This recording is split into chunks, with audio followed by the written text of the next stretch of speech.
Presented by SK Tahalka Entertainment.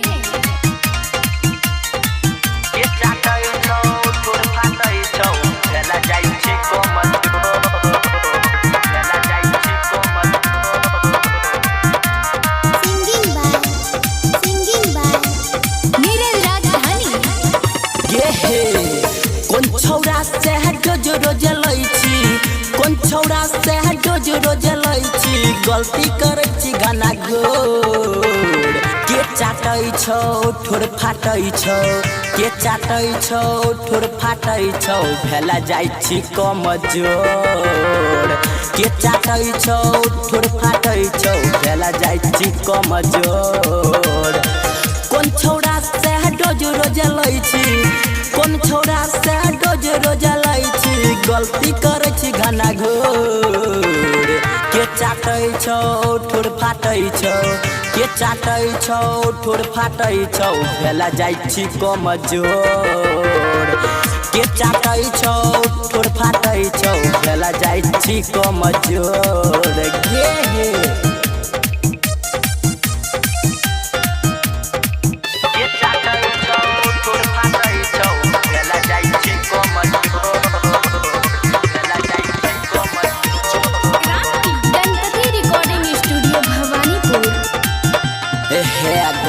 कथी लेतौ तोहर दुल्हा राजा लुटाबै छही कुआरे में मजा गे बोल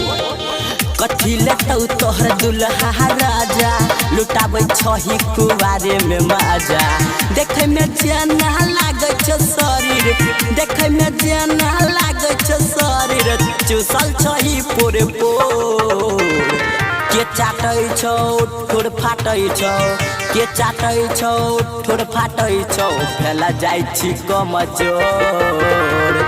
के चाटै छौ ठोर फाटै छौ भेला जाइ छी कमजोर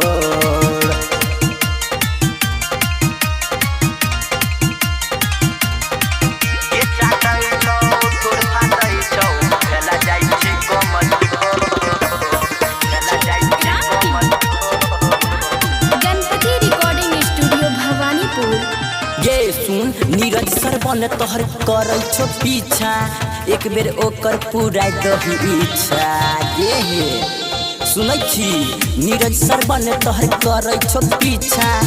एक बेर ओकर पुराय दही इच्छा दुनिया तोरा मालो माले कहै छौ